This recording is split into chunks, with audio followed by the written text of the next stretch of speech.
I was muted. Oh, no, okay. So how long, this thing's been coming over for a while now, eh? Like 6 months or something, or What's that, sorry? this one? Oh, the cat. Yeah, I don't know. It just started being like somewhere around occasionally, and like on a fence and that, and gradually, I guess. So do you see it every day for long numbers of hours, or so she lives here, not anywhere else, or does she live here and somewhere else? Come here. You don't live here. You don't live here. Yeah, I know. I mean, Do you see it every day? I think she's like just over the two fences, pretty much. Oh, yeah. But Hello, Puddy. Yes, it's me.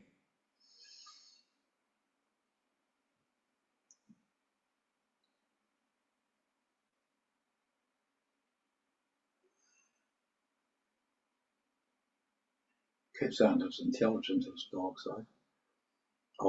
I've had two cats in my life. One from when I was as young as I can remember, up until I was about 16. And then we got married, and from age, I don't know, I'd have been 25, I suppose. We got another cat and had him for 10 years. Oh, you're purring at me, are you? Yeah, cats are good though, eh? They're good.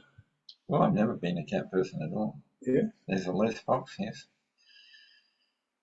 Oh, yeah, what's that at the end of the day? No, there's a Les Fox here. Oh, right. I thought you said he wasn't coming on it. Oh, is he not coming to the one on Friday? He'll be online. I On believe. Friday? Yeah. I don't know if people need to be let in or something. Oh, because we can't see me up the top row except you. I've never been like a host or anything before. Invite. So who we got? We've got Peter Wright and Les Fox and us. oh, There and you us. go. How's that, eh? Back to Hello. life. Hello. Oh yeah. Hello. How's that you, John? It is, but it is, and I can see you going there, mate? your handsome glory. Good on you. Hang on. Should be able to. Oh gosh, gone again. Oh mate. You've disappeared for half a. There you yeah, are. that's it, mate. I'm back again, but I'm probably likely to drop off. I think my poor old machine it's about 110 years old. You know, I bought it when the Earth was still cooling, and it's about giving up the go. It's been fantastic. It's one of these little, and I put it down to telling Scott about it the other day, saying, "No, this thing's fantastic. It goes forever and can't break it." And here we are, it's broken. So I'll come and go. Well, that in itself is an achievement. It is. It comes back and goes for a while, but you know it is. And it was an old Logitech. These Logitech things, they're just fantastic, you know. There's a few gotchas on that one. Oh, there's always gotchas in them, mate. But they make, you know, I got, you know, the Logitech mouse and Oh, it's gone again. There it goes. Oh well, you have to put up with my absent, beautiful face. The photons are missing. That's it, mate. Yeah, no, it's all gone to. There it is, back again. You're back again. It'll come and go, mate. I don't know what it is. I think it's probably got something to do with the fact that my computer's about 100 years old too. Well, not that old, but it seems like that. In computer years, it would be 100 years old. Have you stoked the boiler? Stoke the boiler. That's what it is, mate. I've got to get some more coal. Hang on. Peter Wright's here too. Hello, Pete.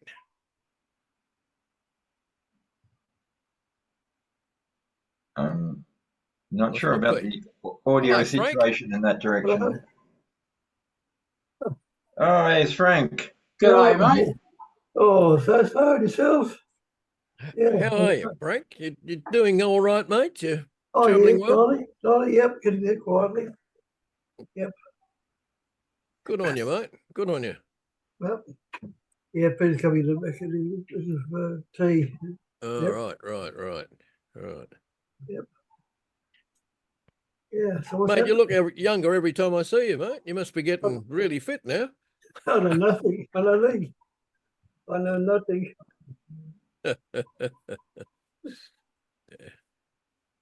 Yeah. Hey, guys. Howdy, hey. Hey, How'd it go? Peter. Oh, it's gone again. That's it. You're right there. I'm just showing them my beautiful belly.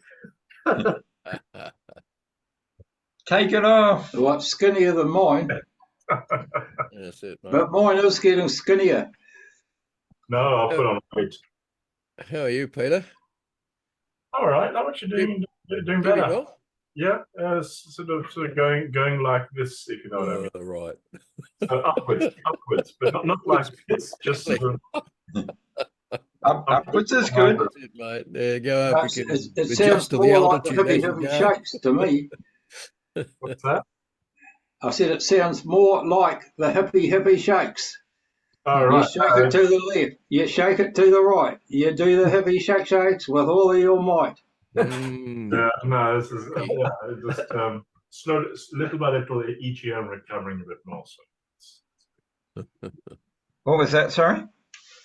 each year I'm recovering a bit more, so that's good. Oh, you mean health-wise? Yeah. Because you had was it a big surgery that you had, or Yeah, right? 3 big ones. But that wasn't that was just a small part of it. Oh, The major part of it was the 2 periods of starvation, that sort of thing. I mean, actual proper starvation. Like if I hadn't been treated, I would have died. Oh, gee. yeah, that's not good. You shouldn't do that one. Yeah, no. Well, I got skinnier for a while. That I believe that. Yeah, that seems like a reasonable conjunction of events, or a predictable. Well, it so happens. What's So that? how was it, Peter, that you didn't eat? What was that? Was that a I was going to side issue that caused it, or? Yeah, I had stomach problems, so I was going to toilet like 24 times a day, and so I figured it's just easier if I don't eat, so I didn't. And then what happens when you starve, I discovered, is you don't feel hungry. Yeah. Oh, That's right. You feel hungry the first couple of days. After that, the body just gives up. Yep. And then you just feel tired because you don't actually have the energy. You're not putting in energy into the body that can be converted into energy to live. Right. I eventually got to a point where it was a long weekend, 3 days, I lost 8 kilos and I was already empty. And I suspect my body was beginning to go into consumption. Yeah.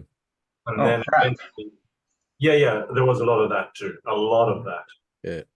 A lot of crap. And then, when they did the surgeries, they took out my entire large intestine. All of it's gone. So if I do this now, I may gutless creep. I think your particular surgery is one exception to the general case of better out than in. In this particular case, you'd rather keep it. Yeah. Anyway. But again, when I have the aorta as well down. Oh yeah, that was it. 20 kilos down for me, metal. And that wasn't even starving. That was just. But the food was so, you couldn't eat it. You couldn't eat it. Yeah. Oh, so it was starving. And it was killing it, but thing because the couple of things there, you can't do anything. Because Frank's got allergies to things that they don't consider. So they just put these ingredients. You'll be fine, but actually they're really dangerous. Bomb. That's it. Calm down quickly. So anyway, there you go. So slowly recovering and putting on too much weight. And stop doing it. Bad habit. They say the lighter you are, the healthier you are. Yes. They reckon, I think it's World War One, when suddenly, the whole world's changing and everything, and all the boys are away fighting and everything, and there's real solid food shortages. And what they found is that everyone was eating less and they were getting skinnier, but they were actually healthier. They weren't going to the doctor so much. There was also another thing they noticed was that during one starvation, the people who were normally more weak than the rest suddenly got just as strong as everyone else, or rather, they didn't get weak like everyone else. Everyone else just caught up and they were fine. Then along came an airdrop with bread, and they got sick again. Everyone else recovered, but they became weak again. That's when they began to realize the link with wheat and unwellness, and then they worked out celiac. That celiac disease was caused by wheat. Until then, they didn't know that. The ancient Greeks knew about koliokos, but they didn't know the cause of it. It was too that wheat and rice and all these other things, it took the outside thing there, with all the grains, all the minerals off there, and decided that it's only the protein, it's all inside. Yeah, but apparently the husk also contains a higher proportion of gluten. It's a different type of thing there. It's a different type of glucose. That's the thing. No, not glucose, gluten. Yeah, it is. It is, yeah. So the old style is okay, but the new one is not so good. Yeah. So that's what a bunch of people seem to notice, is that going to Italy or France, or in my case Sweden, eat bread, fine. Bread, pasta, fine. Come back to Australia, not so fine. That's right. Here we get the things we have all the food, the baguettes from here, which is straight away the ones that we get in Vietnam, same thing. From before. But the other ones here, it's okay, you're down. It is, because even though the grain is coming from WA, going to Vietnam and coming back again there, but it's the way they're working it. Some things will be on so they're doing something different with it. Down here, yeah. That's the problem. That's the problem with it, yeah. Yeah. Yeah, there are other issues with bread as well. If you've got diabetes or anything like that, it turns to it turns to sugar, essentially fructose, or a version of fructose, and it not good for you. So the pyramid, the normal pyramid that they've had of old is just upside down for anybody with diabetes. Well, my mother found that what really helps stabilize her diabetes overnight is 1 or 2 glasses of wine, usually 1 glass of wine, red wine in particular. Yeah. And then in the next morning, her blood sugar levels are fine. If she doesn't have it, they can be too high. What did you say she has, Peter? Red wine. Red wine. Oh, mate, I'm with that. I think that's a perfect solution. Yeah. But not a whole bottle, just 1 glass. One, maybe 2. Right? Oh, the more is better, isn't it? Isn't that how it works? Glass. Exactly. But so she takes her diabetes medication, but for type 2 diabetes, a glass of wine in the evening really does make a big difference. She had a friend stay who had alcohol problems, so she just didn't drink when that friend was staying, and she had problems with her glucose levels despite the medications. Yeah. But then when the friend's gone, glass of wine, fine. Yeah. Everything in moderation. That's what the good book says, mate. Well, I say everything in moderation, including moderation itself, because you can get treats. Hello. Hey, Scott, how you going, mate? Yep. It's not your new camera, is it, mate? Oh, I see. Looks like your old phone. I just got the phone. Yeah, I was just checking in. I've got a family birthday party on, so I can't stay. I just want to check in, make sure it's all going okay. Yeah. All right, guys. If the meeting drops out or anything like that, someone just give me a call on my phone. I should be able to check it out. I'm at home. I can always just drop in. But yeah, I got a family birthday, so I'm out of here. All right, catch you guys later. Important stuff. Exit. Hopefully, Whose birthday? You're not your birthday. Drop out. Actually, what I might do is I'm just going to leave it there, but I'm going to disconnect my mic. Right. And that way I can send me a text message or something if you need me. See you guys. Okay. Have a good party, mate. Yes. So yeah. Friday, I think Frank wants to go, but I'm not. I need to be at work. So, you want to go? Well, we could organize some transport. If you go there, but I can, but everybody else can't, sort of thing. Yeah, find out who's going. Yeah. So I sent an email under time pressure, maybe about 5 o'clock or something or other. So we don't really have, we don't have the numbers to take Scott away from work for a day at his place. So John lives near me. We're in Armidale. I'm in Armidale. We're in Armidale. Yep. So my place is open if people are interested on the day, but like a lot of the group were, not real close to down here where I live. I'm not sure where Frank is suburb wise. Morley. Okay. Just get on the motorway, but when you're there, whether it's 30 minutes or 40 or 60, who cares? I'm pushing it at work to get finished in time for the 7 o'clock start. But I mean, if you're interested, Frank, we'll work it out. If Peter's coming in, otherwise I'll just go save here and sleep. That's it. Yep. Should I email you? Could do, yeah. All right, we'll figure out something. Yeah, find out. Yeah. No, if you can't do it, or no worries. Yeah, 50-50. Yep. Yeah. All right. I'll take it easy. I'll make it my mission.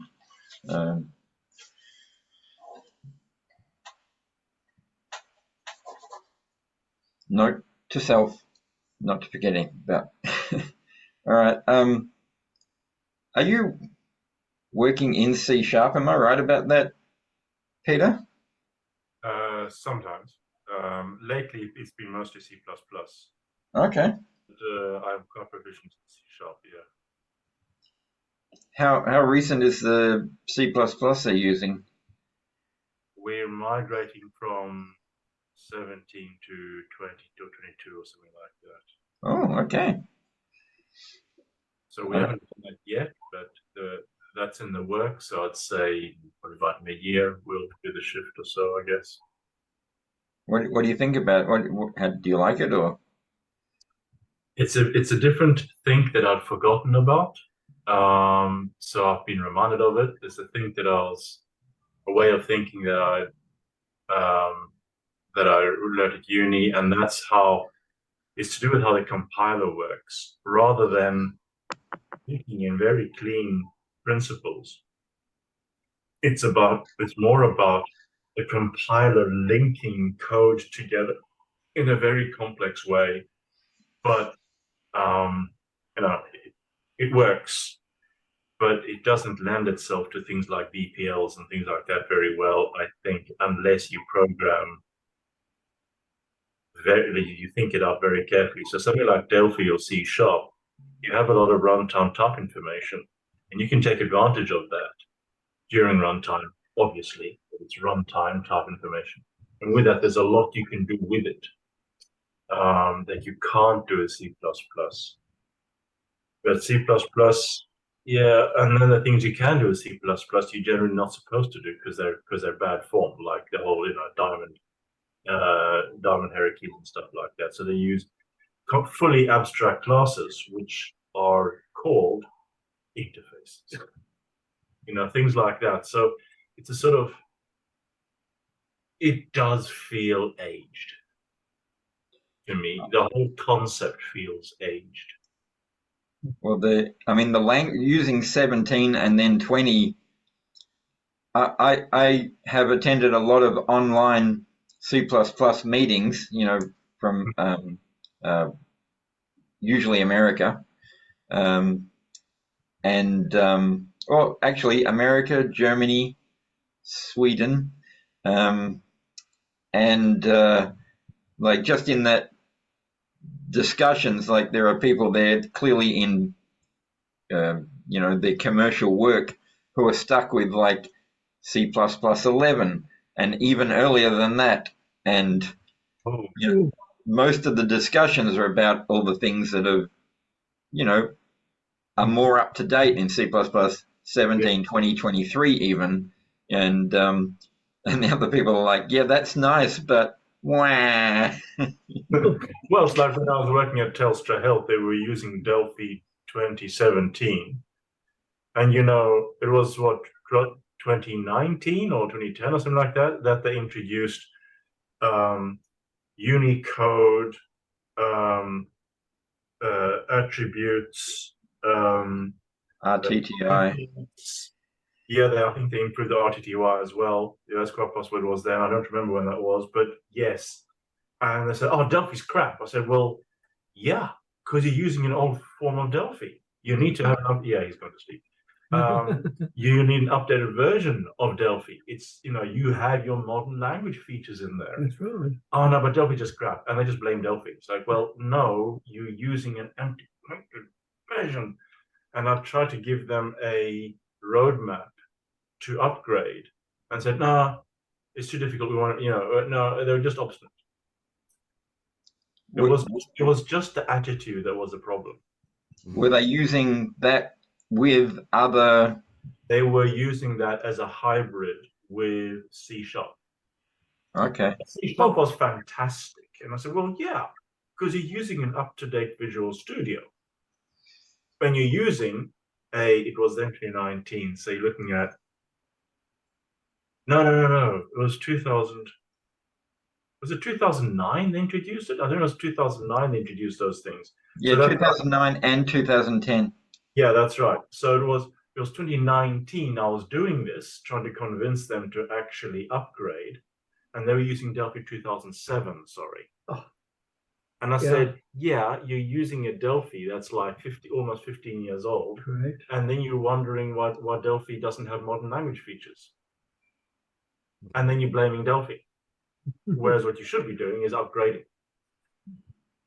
But yeah, no. Their fears. Because in their opinion, Delphi was bad, full stop. And there was no discussion. And then on occasion, I would sit down with one of the other devs. Remember so all the devs were either Caucasian males or Indian females. So I sat down with this one woman. And I said, "Okay, how do you want to do this? Let's do this OO."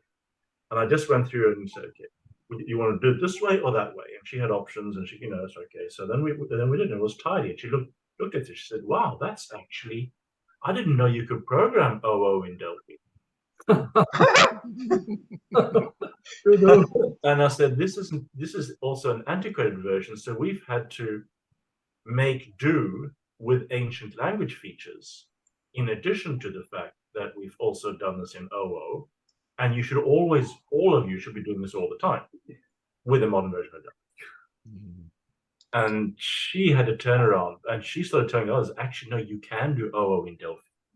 I said, no, that's rubbish. And the others wouldn't believe her. And what sort of what was the quantity of staff? Like, how many people were involved in this sort of discussion or department, or Oh, the number of us working on that project grew, I'd say, anywhere between half a dozen to a dozen. So it was somewhere in between there. It would have been maybe 8 to 12 or something like that, or 8 to 10 or something. I don't remember exactly. Okay, and their primary focus was like C#, was it? Well, to them, C# was fantastic because it was modern. But that's what happens when you use a modern tool. Yeah. And sorry, that's what happens when you use an up-to-date tool, one that's not 15 years old. So I just seen Kevin just joined us. So. Hey now, Pete, did I pick up before that you were using C# and C++ on the same project at the same time? Delphi and C# on the same project. Oh yeah. Yeah. I should just introduce, do people know our Dr. Kevin Bond from England and Sydney? All right. Hey, bud, how the hell are you? I'm not sure if we can hear you, Kevin. No, it's still silent. We can see you're not muted, but you're silent. I can get this. There we go. I heard you for a moment. Oh, Yeah, okay. Yeah, that's it. Good. Now I can hear you. Okay, just a little button I didn't press. Right. So, Where are you at the moment? Which continent? pardon? Which continent are you on at the moment? Oh, sorry, UK at the moment. Yeah. Right. So, right. Yeah. No, it's Sydney. It's always a flying visit at the moment. So 3 weeks at a time. My daughter, son-in-law, and granddaughter live just north of Sydney in a suburb called Barawa. Right. So, and because I'm still working, well, work for myself, but my wife is working full time for the National Health Service, because we're very short of personnel here in the NHS, because well, it's tough work. So we can only use the holiday time that is allocated to my wife basically at the moment. But we've been going through the process of applying for permanent residency, via the 864 visa, which we lodged, was it 6 months ago when we were in Sydney. But we've joined a waiting list, which is about 15 years. So I think I will be I have departed this mortal coil by the time my application comes around. My wife's application comes around to be considered. Yeah, you might be surprised. Kevin, are you a medical doctor? Or? No, a physicist originally. Oh, right. So I morphed into a kind of computer science, but really an educationalist. So right. I did work for a defense company a long time ago, and that's where I caught serious bug for computing. Yeah. And with that company, it no longer exists. A very famous company, Marconi Space and Defense System, founded by Enrico Marconi, part of the GEC, General Electric Company, Arnold Weinstock's empire, that went pear-shaped after he retired, and accountants took over and just blew all the money on investments in buying up companies in the US, and they got their fingers burnt. So I departed sometime before that happened, but then via Philips, via telecommunications company, which I didn't like. So I then went into school teaching in Buckinghamshire in a state grammar, where I taught physics, and then set up the computer science department, and then took on external examining duties with an exam board, as well as being a full-time teacher, which is quite common in the UK, and then ended up being chief examiner, writing papers, and then chair of examiners, which is overseeing the whole process and awarding and approving papers and so on. And then got involved in trying to bring back computing into schools, which basically we're following a national curriculum in information technology, which is about basically Microsoft Office, learning skills in Microsoft Office. So all the programming had long gone. So I got involved in that, and we formed a pressure group, and linking up education and industry, Microsoft and Google and so on, and persuaded the government to change the national curriculum, which is the prescribed curriculum, for the pre-16 age group.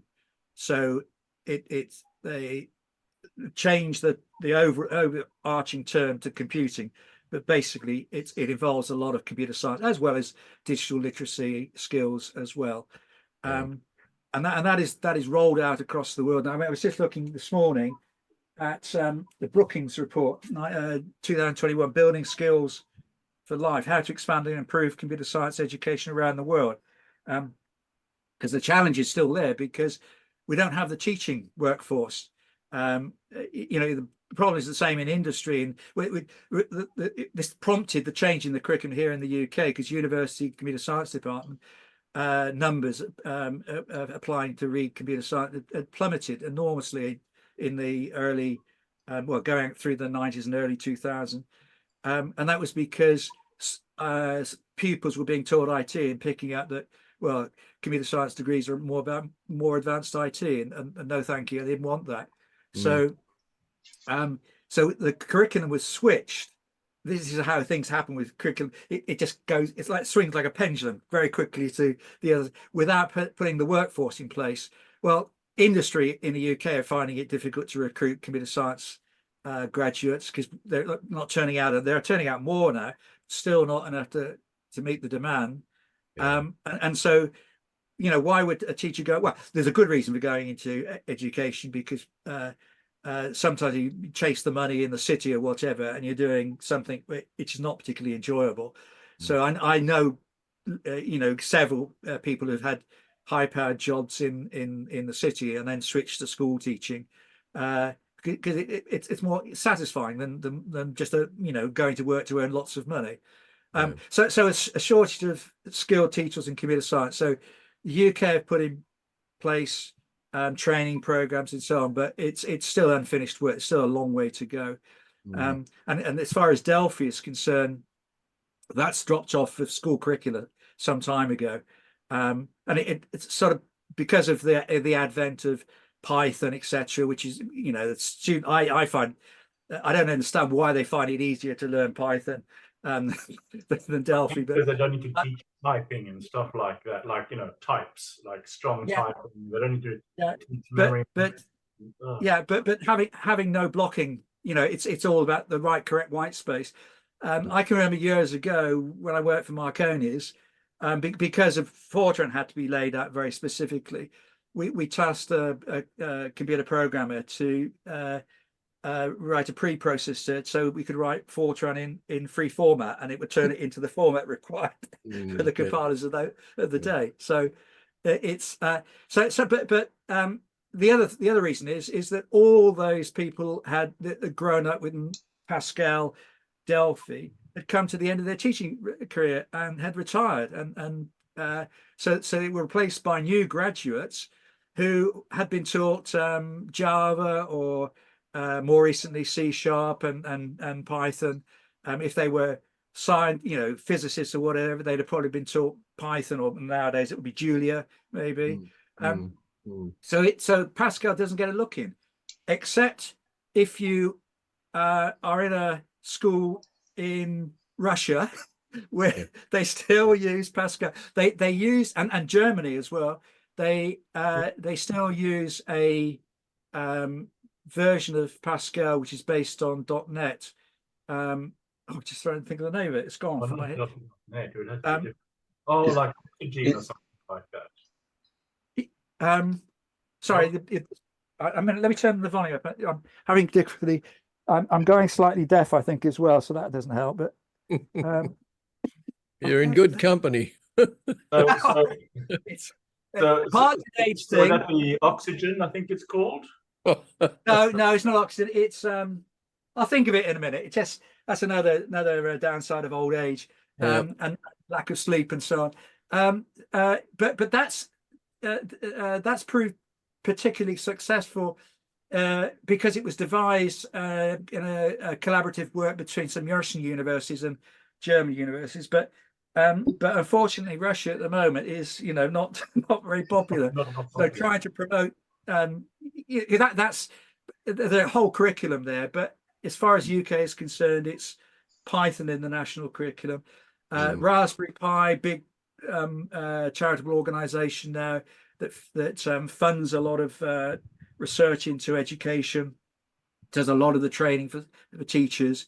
Python runs very nicely on Raspberry Pi. So as the whole ecosystem is built around Python. Now, I don't know whether you've come across. Well, I think you must have done. I heard of, because John Aston has talked at an WADUG webinar meeting. Cortex Pascal. Yeah. So, yeah, I think potentially that might be a way back in for Object Pascal. There may be Delphi. So I'm currently working on. Let's try and get this into focus. Oh, it's not great, is it? I gave Kevin. I gave a link to your website on the chat, Right. and that's got the Cortex That's book it. on there. Yeah, And, most of us are looking at it now. So when I've taught friends object-oriented programming, so they know the basics of coding. Yeah. Then it usually takes me about 3 hours, and even though they're not going to program in Delphi, they're going to do C# or whatever. Yes. I'll still teach them using Delphi, because Yep. what I do is I start off explaining to them what memory is. Yes. Yeah. And I do these small iterations and go, yep, I get that. Next tiny iteration, yep, I get that. Next iteration, yep. And I keep on doing that. And within 3 hours, we've covered everything up until, but not including interfaces. In 3 hours, because you go and swap, because I can show that using Delphi. You can't show that using a memory managed language.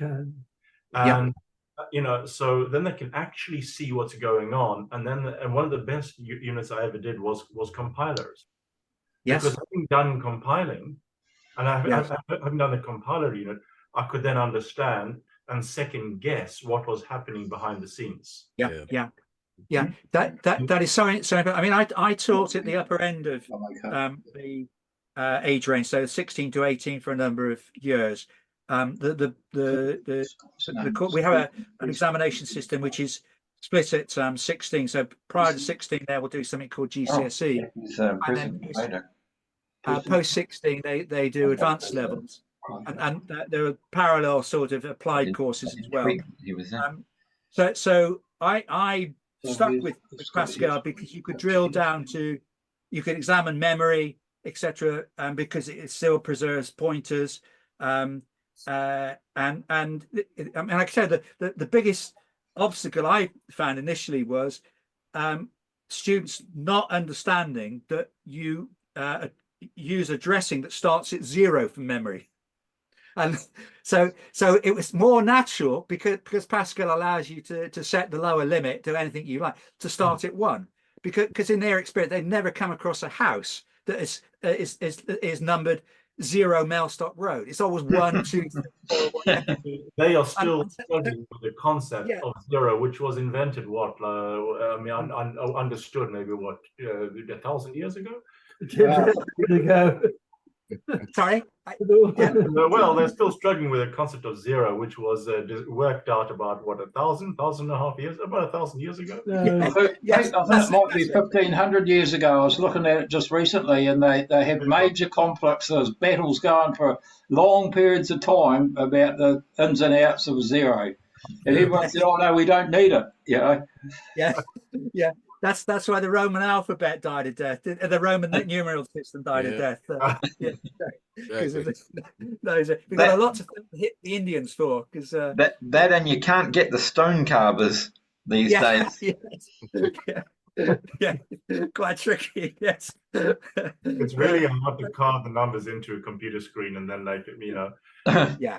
Yeah. But so the ability to be able to embed assembly language as well was quite useful, because you could get down to so all of that. The tendency is to move in educating, to move to higher and higher levels of abstraction, and of course this buzzword now in schools that was promoted by Jeanette Wing, computational thinking, which she's now retracted on. And she said, well, perhaps I'm a little bit mistaken, but can't remember the words she actually, so I'm paraphrasing, but this was sort of buzzword that was, okay, we're going to try and suggest that computational thinking is present in every human activity, because that will popularize computer science. And it took off for a while. So there were examples like, you know, finding a missing sock in a drawer, you know, how many socks you had to pull out of a drawer to find your, you know, the matching one that's missing. There's a whole circus developed around this computational. So it was good when, if you were talking to politicians, because they would say, "Oh, you know, we've been doing computer. We used to have computer studies years ago. No, this is different. This is computational thinking. This is a new insight into the way the brain works, and we need to be teaching it." So, but she's retracted.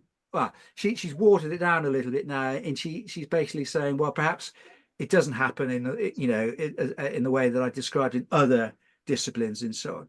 But I always, you know, to me, algorithmic thinking is akin to mathematical thinking. There is a slight difference, but it's a logical way of thinking, the same sort of thinking that you would apply when you're analyzing anything, and in particular mathematics or maybe philosophical arguments and so on. So it's nothing new. But why give it a, you know, and you know what it is? It's a slogan to persuade people to back having computer science back in the curriculum. Well, it's worked, but I'm a little bit worried as a scientist, basing things on very shaky foundation. So anyway, yeah. Go ahead, Peter. No, I find it quite interesting. I mean, when I was at uni, I wanted to do physics and computer science. I aced physics, but I failed math, so I wasn't allowed to continue with. I mean, I wasn't able to continue with physics, which to me is really unfair, because those who were really good at math were not very good at new physics ideas. Yes, yeah. So had I been able to be paired with a mathematician, I think as a team we would have achieved a lot more, rather than just expecting a single person to be. But anyway, so I want to do physics and computer science.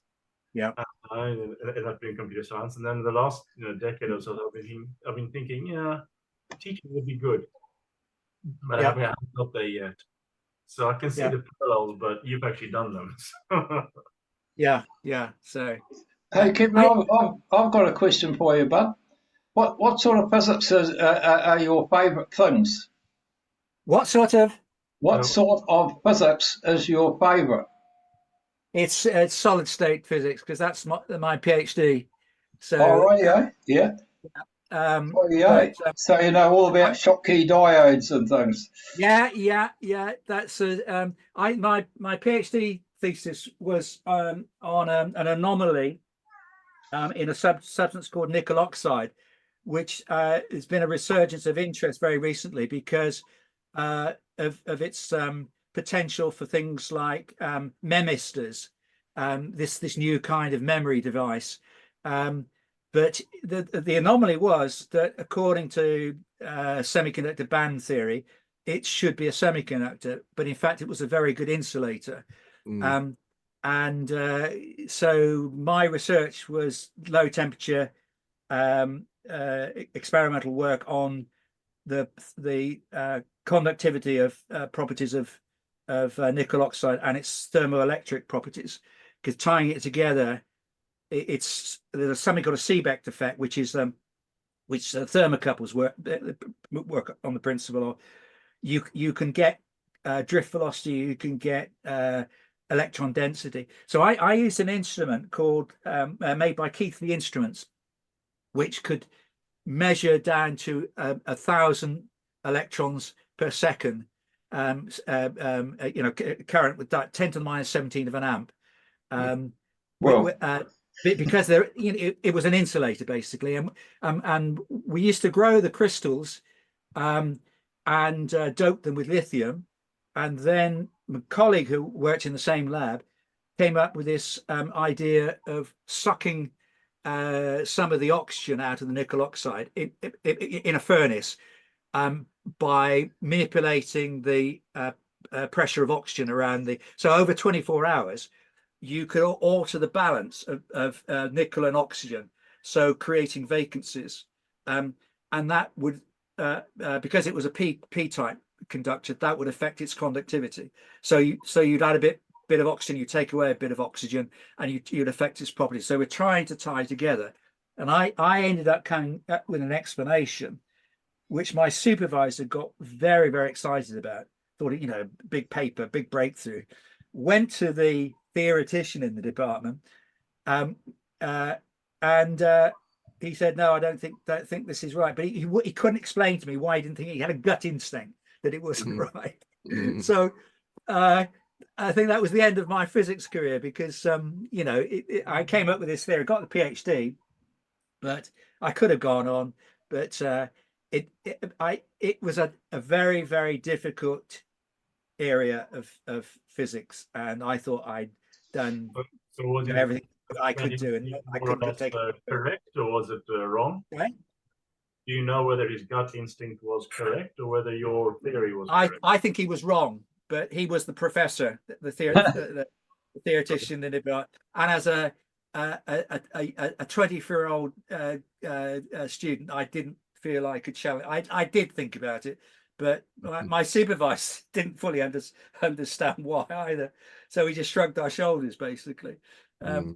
Hugely disappointing, but in the end, I think it was probably the best thing, because I was a good physicist, but I don't think I was a great physicist. So I accepted the situation.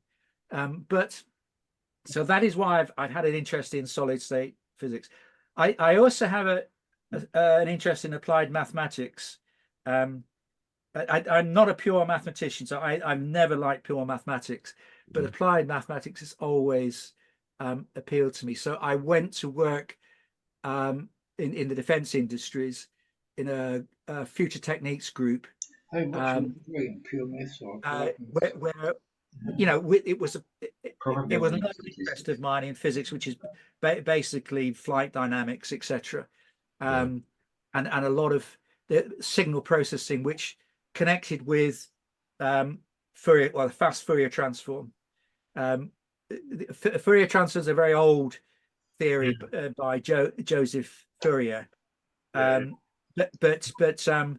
a couple of guys in the States came up, Cooley and Tukey, came up with a fast way of computing it, and a very elegant way of doing it. So and it's changed I don't think I'm everything, giving didn't it?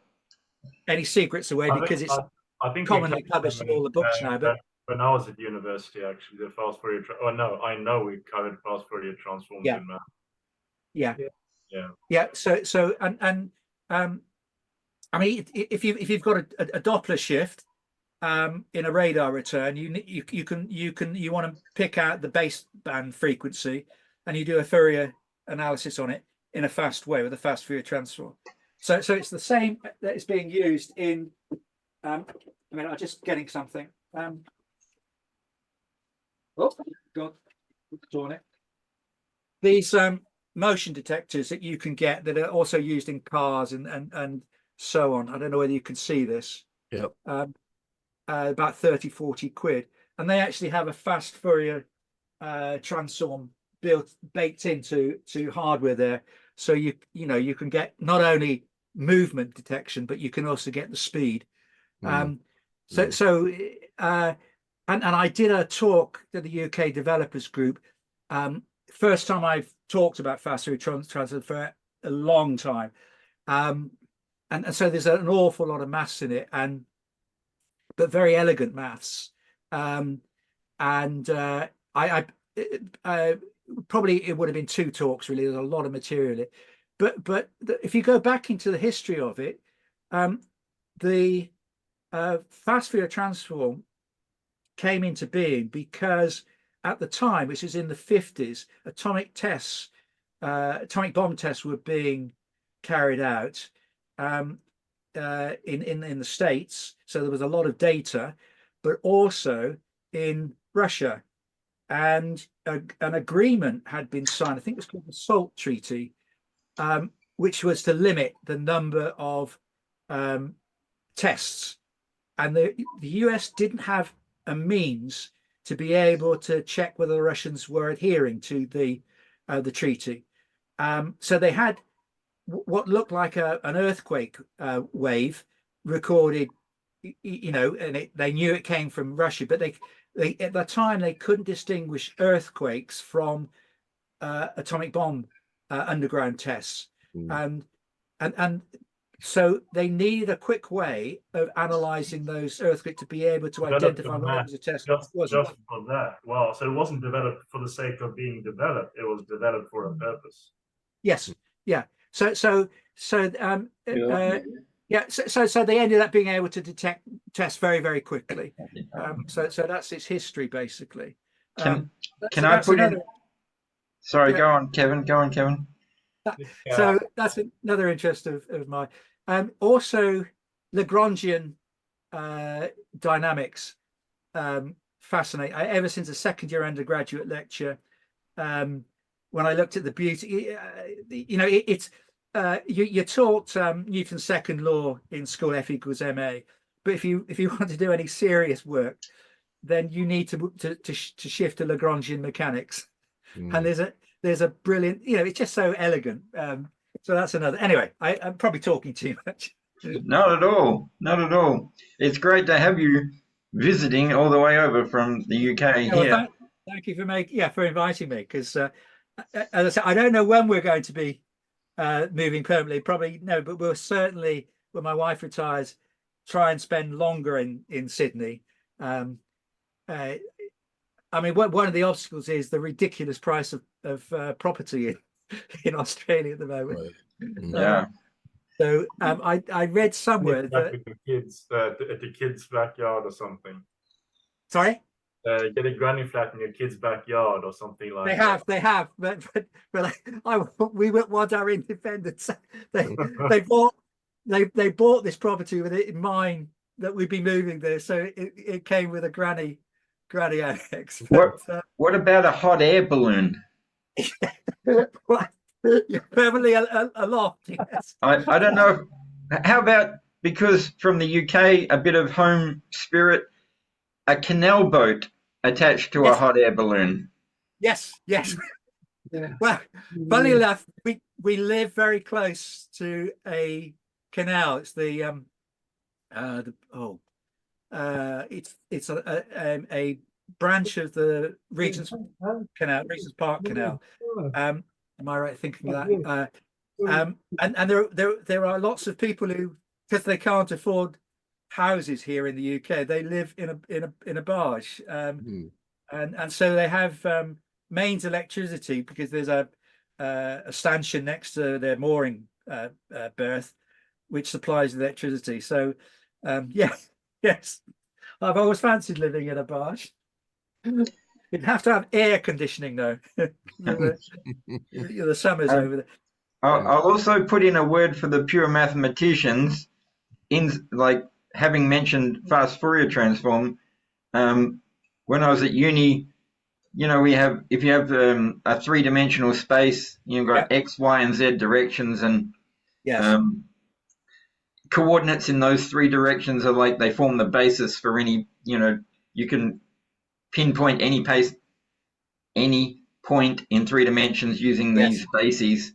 And I think this will be probably something you're already familiar with, but like when I found out that the infinite collection of like sine x, sine 2x, sine 3x, blah, blah, blah, blah, blah, and the cos formed an infinite dimensional basis for all continuous functions.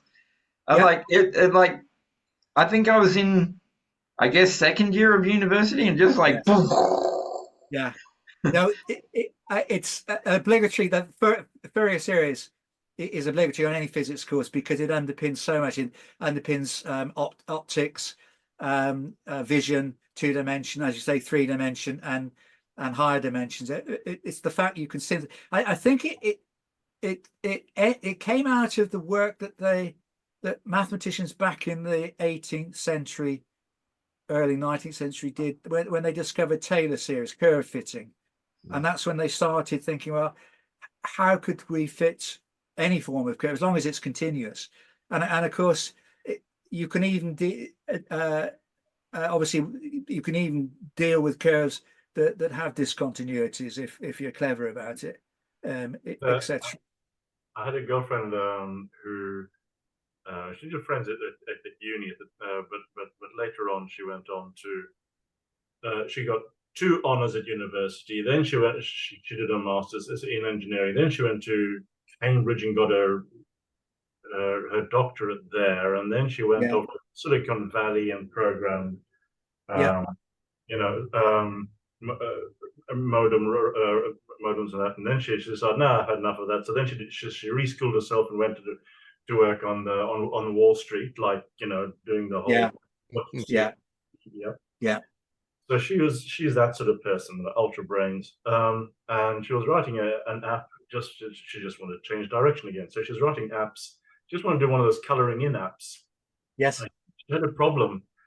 If you have a vector-based picture and you want to convert that into a nice set of contours on a bitmap, she was struggling with this for days. And I said, what's so difficult about it? Well, it's hard, all right, because I'm trying to do a 2-dimensional Fourier transform and I'm like, why? Do that because it's hard. But you do a threshold check and you just work out if it's going to be black or white based on whether it exceeds the threshold. Oh, yeah, you can overthink things. Yeah, no. Yeah, she was that level. She didn't even consider the simple solution. Yeah, no. You can disappear up your proverbial. Yes. Hey, Kevin, do you get into quantum physics at all? Yeah, obviously as an undergraduate, you did a lot, and but I say I've not kept up to speed. I mean, I am interested in quantum, the physics behind quantum computers, but I must admit it's still work in progress because there's so much to catch up on. I personally am extremely impressed by that girl in Sydney, Michelle Phillips or something, that made the first single atom transistor. And I thought, golly me! I've missed that one. I mean, really? This is about 2 or 3 years ago. Right. And she worked out all the processes. She had a team around her. There was a lot of money spent on it, and she made a big breakthrough. You know, it's never been done before. Yeah, they're very, very clever now with something called ion traps, and they have the ability using lasers to be able to push an ion into a particular position. Yeah. Well, that's what she was doing. She was just manipulating one atom at a time. Until she had an atom of phosphorus in the middle of the substrate, and that became and that became a what do you call it, qubit? You know, I thought, golly me, you know, well, that's pretty good. I love quantum physics, but I cannot work out supersymmetry. I'm not quite there with that one. I must admit, field theory is one area, because I started my undergraduate physics course in 1968, and one of the things that I was particularly not satisfied with was the particle model. I mean, it just seemed to me that when they discovered they had 110 different particles or something. I said this is crazy. But it's resolved itself. Field theory is something whenever I've got a spare moment, I'm trying to catch up on. I've got another idea for you. Catch up on supersymmetry and tell me how it works. No, so I know what it's supposed to do, and it sounds like a great plan. It solves a whole lot of problems. But hey, there's no evidence, nothing. Everyone thinks it's good. I mean, I'm just about I understand that conservation laws are based on symmetry, and the female physicist that did a lot of stuff on variational calculus. I think of her name in a minute. She was Noether's theorem came up with this interpretation of why we have conservation laws. It's because of symmetry. But when it becomes super, I just can't keep up. I've sorry, this is a big plug because you're probably familiar. I spent, writing this 1,200 pages on Delphi, the Delphi book. You write that? Did you say? Yeah, Really it's good.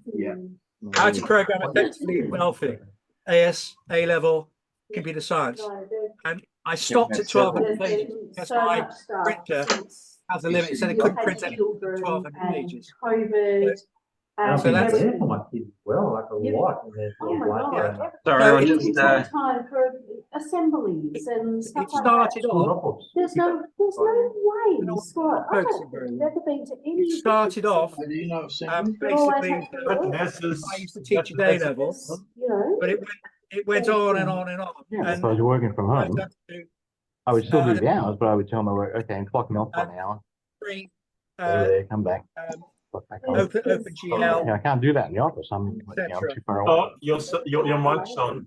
Scott, your microphone's They're on. pretty flexible on start and end time. Scott's not there. I'm just trying I'm to see if working with I a new can. group right now where they've got a bunch of people that start even earlier. So my last piece of work, I could start at 7. I could Earth to start at Scott! 7, Earth to and Scott! they didn't like you leaving before 3:30. But this new group, they've already got a couple of people that start work at 6. Scott, So I'm just like sliding into that. I reckon you've got his sound muted, so he doesn't hear us.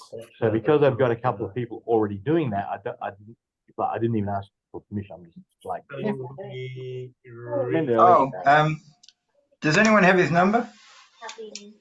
Scott Morris. You want Yeah, Scott yeah, Morris? I have. I've got his number. Yeah, I've got. Let's go have a chat. Let's see what's going on. So, can I ask a little bit about the Perth group? You meet monthly. You have guest speakers. No, it was the first of the month.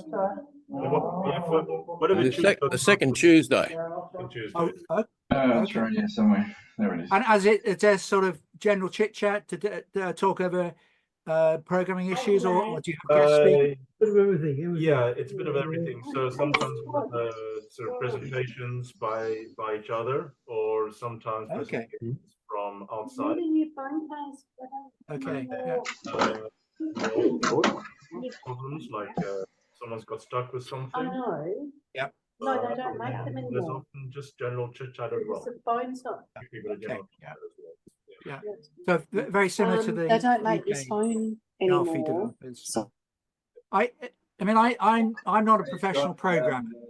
I'm an educationist, so my interest is Sorry. online sometimes, but often it doesn't, because some of the you can Scott Hollis, you around? meetings are highly technical, Scott and I listen avidly because I pick up things that improve my knowledge of Delphi. Yeah. But my skills lie in taking complicated material, and if I'm successful, simplifying them and getting to the core and explaining them. And this, I don't often do it, but I get that's what I find satisfying. But Yes. first of all, I need to understand it myself. But the process of understanding myself enables me to be able to put it into something that is packaged for other people to understand, who I are have still on that learning curve. Yeah, I have a thing that goes on to all my resumes, and I said I've never come across any problem that once fully understood remains complex. They always boil down to a handful of simple principles that in combination give rise to what appears to be complex behavior. Yes. Yeah. When you do that, then once you've got those basic concepts, simple concepts make simple architecture, make simple code, make simple testing and maintenance, and it's cheaper and more efficient if you fully invest that work up front. And very few people seem to grasp that. Like wherever I work, they don't seem to get it. until they see it. So I've had employers say, come on, you've written nothing in 2 weeks. That's right, I'm analyzing.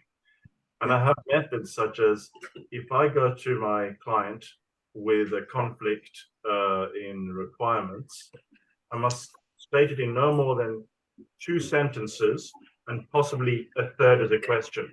Any more than that, and their eyes glaze over, and I told you what I want, just go make it, because I can't grasp it. But if you can get rid of all the fat and get down to just that lean, you know, when you've got this, when you've got that, and then you see the light bulb go up, and you realize, and so what happens here? And I go, oh, I'll just pretend I'm the expert because, and then they realize they've learned something. See that in their eyes. Absolutely right. I mean, I would also say that I'm not an engineer because I like understanding things, but I'm not really keen on spending time building them. But when we were developing the national curriculum for computer science in the UK, I produced the body of knowledge because I saw that as a precursor to having that knowledge in place, so that we could then decide what we actually want, what concepts do we want to teach, and when do we want to teach it. And I took Peter Denning's Great Principles project. I don't know whether you've heard of Peter Denning, the past president of the ACM. He was head of the Naval Research Institute in the States. Computer science. His wife is a computer scientist. So I may be wrong, but I was pushing a principles-based approach to a curriculum development.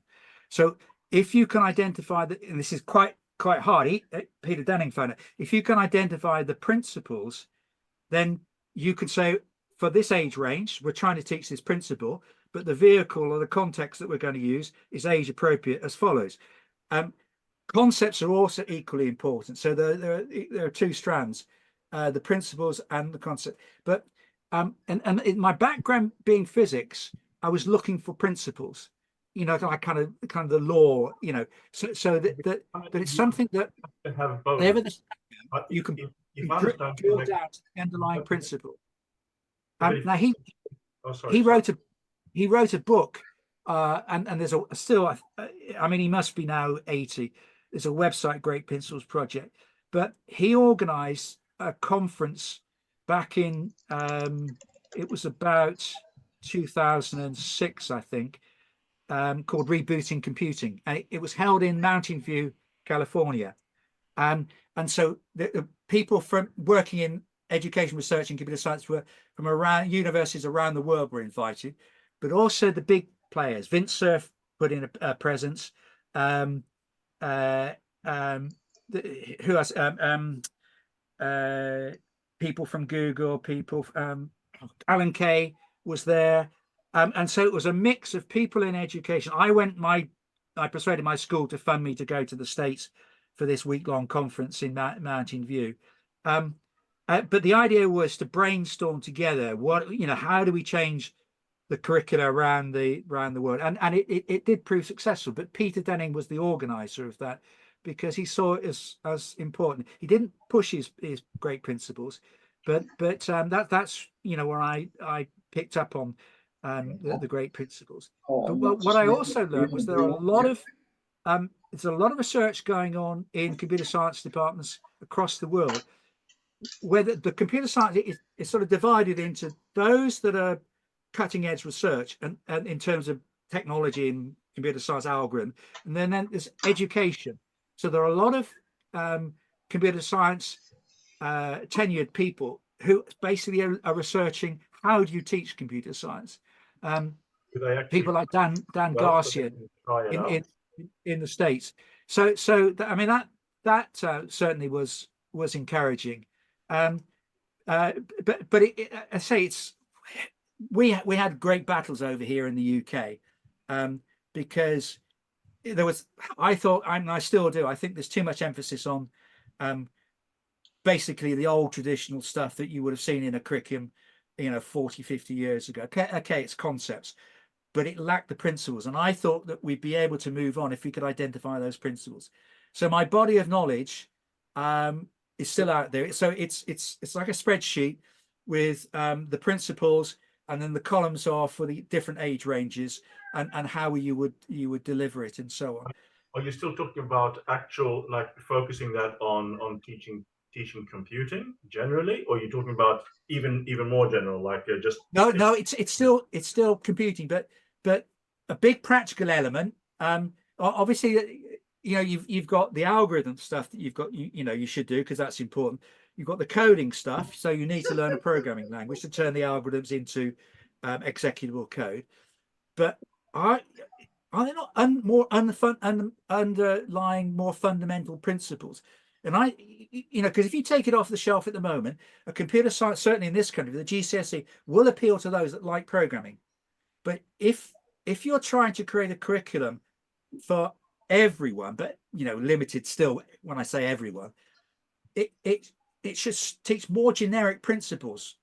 And I suppose in a way that was what the computational thinking meant, but that was a mistake. So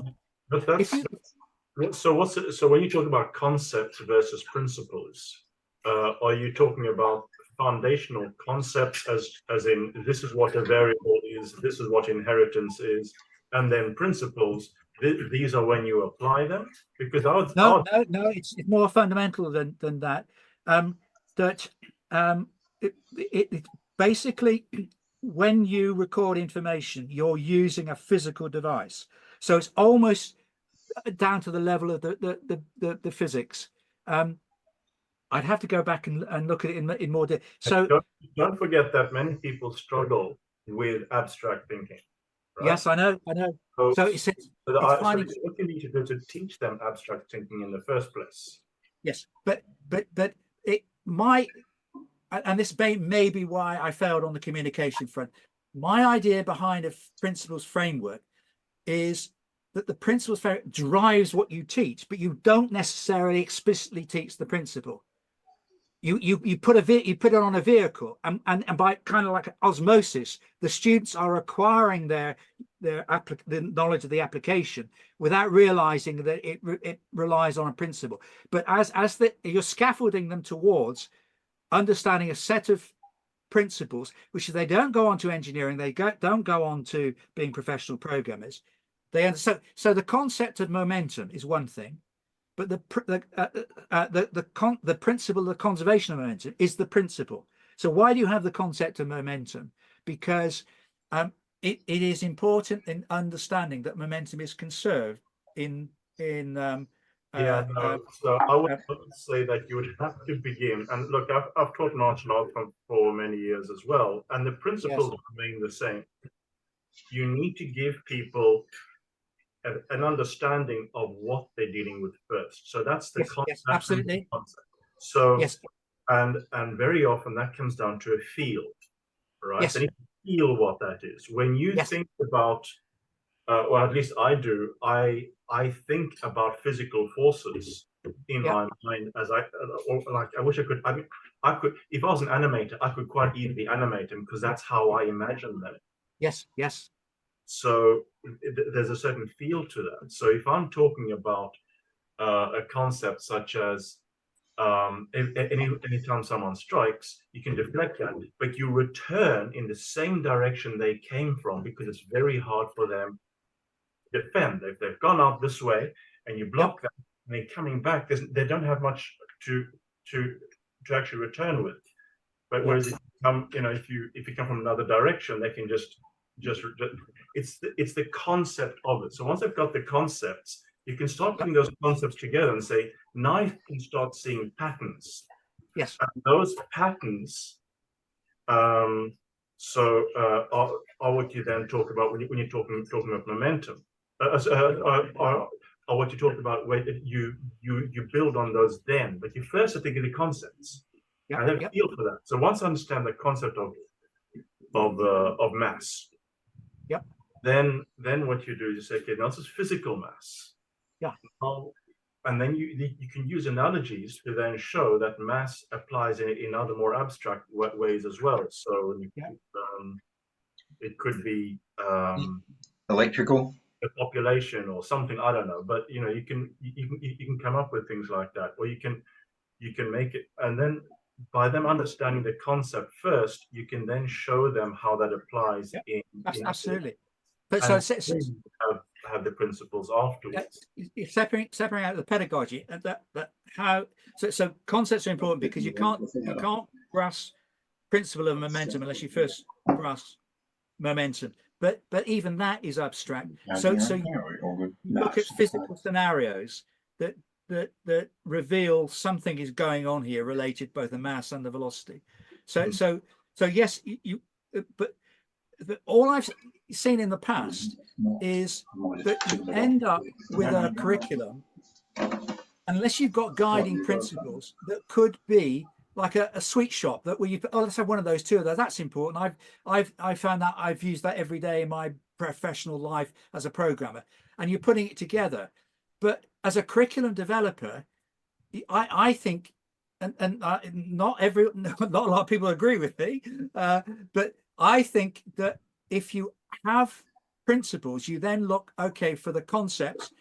The concepts are important as grounding, and then you look for the concrete examples. So you start, the younger you are, you start with the concrete examples via the constructive this approach, the grasp on the physicality of it. Then, but you're working in a framework which has been devised from principles, abstract as they might be, but they never ever surface. That's good. Because it's got the technology. This one doesn't. Okay. Anyway, that's my take on it. But but in the end, the committee decided to go down a different route. Well, we have a bit of a problem that many poor automatic. You've got to have the technology. And I'm not kidding. No. I just thought it might be. I know two teachers who say the same thing. But we can. Anything else that was Paul? What was that? Sorry. Do you have any more Delphi things, or can we just continue chatting? Or no, absolutely. This is great. Good. Okay. Yep. I think I was going to say. Well, first I should say g'day to Jeff, because Jeff is. I don't know if he's listening actively, but he's our WADUG president. Oh, hi, Jeff. Hi, everyone. Oh, hey, g'day, Jeff. I saw you were there, but I was waiting for a break. Yeah, I've been listening in. Good to have you. Yeah, I thought I'd pop in since I saw the invitation before it actually happened. What was that? Sorry, Jeff? I thought I'd pop in because I saw the invitation before it actually happened. Oh, okay. Saw the light on, thought I'd drop in. Yeah. And I was going to mention or ask Kevin if the Pascal he was talking about is called PascalABC.net. Is that the one? That's it. Yeah, PascalABC.net. I don't know anything about it.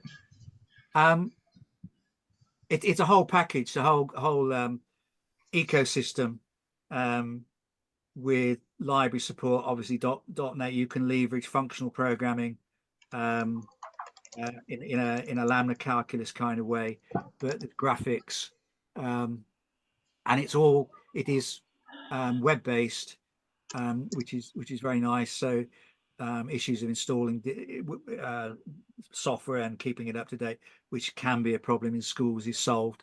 One of my reasons for exploring Cortex Pascal was I was looking for a route into producing something online, and obviously because Cortex Pascal is converted to JavaScript. I've used Manim GL. I don't know whether you're familiar with Manim GL for creating animations, math-based animations. The three blue, one brown guy created that originally. Yeah, and it's an open source version, and there's their system, and so I was looking to do something similar. I have another project on the go, but very slowly, which is a scientific programming in Pascal or Delphi, for which I've been doing a lot of research. So obviously that's where the fast Fourier transform comes in. So I was looking for something so I don't have to rely on ManInGeo because it's Python based. I wanted something that was Object Pascal based, so I could generate the animations without having to leave Object Pascal. And, Yep. so far it looks quite promising, because I just feel that there is potentially a market there, a way in for schools. If you're not doing, if you're thinking about things like physics and chemistry, then this might be of appeal. And university physics departments in the UK, there are some university physics departments and other non-computer science departments that still use Delphi because they're, some of their software is so, hundreds and hundreds of lines of code, thousands of lines of codes of Delphi, but to unwind and start again, it's not good. But a lot of them moving to Pascal. I mean, things like the COVID model out of Imperial College, which it wasn't Delphi, but as an example of how you've gone so far down one particular route, you can't backtrack. That app was made available, so you could actually look at how it was written, and it was spaghetti code basically, and it was so complex. Nobody understood how bits of it worked, and nobody could sort of take a step back and say, "We'll re-implement this in some other language," and so on. That banks are running on software that was written in COBOL. Yeah.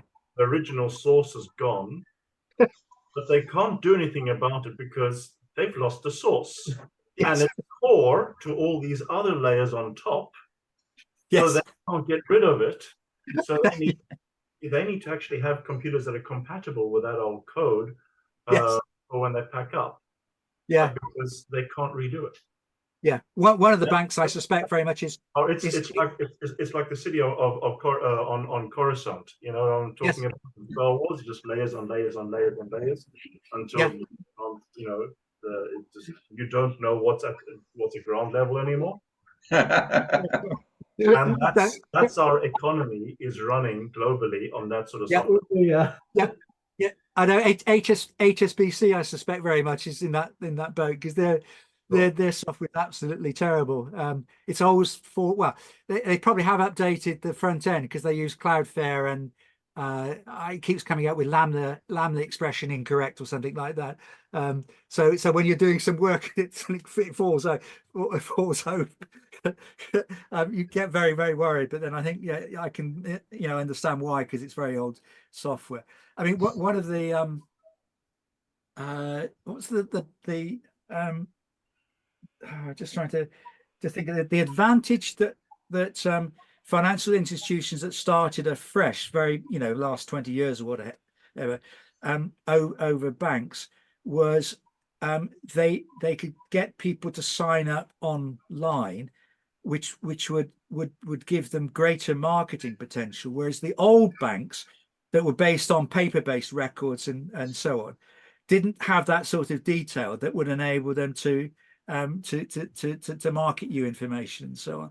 And they were hidebound by I'm probably getting this wrong, the Data Protection Act and so on. So yeah, I can well believe it. Yeah. That's actually a very, very good type of argument for the whole understanding the principle, the basic principles. Yes. Good architecture, clean architecture, having good documentation, something that's clean, extensible, having that rather than spaghetti, rather than just making it work to meet the deadline. Yeah. So it's a very good example of why you need that sort of quality program. Yeah. I mean, when software engineering was very, very big, a lot of university courses in software engineering, it was because a lot of scientists have been writing their own software and making a pig's ear of it because it was unmaintainable. And so there was a need to think along lines of how do you properly engineer software, and then you have the days of structured programming and so on, and replaced by object-oriented programming, which I have to say the learning curve for object-oriented programming is a lot steeper than the learning curve for imperative structured programming. Actually, object-oriented programming is very, very simple to teach. Yeah. It then Yeah. becomes a bit of an art to get used to, but it's Yeah. not. It's not a sort of high art. It's a low art. It doesn't take much to. No. get No. So I said I could teach people within 3 hours.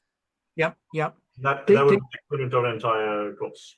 I mean, the dilemma has been certainly in computer science curricula in this country for schools is, do you still teach imperative programming, or do you just teach object-oriented programming, or if you do both, which do you start with?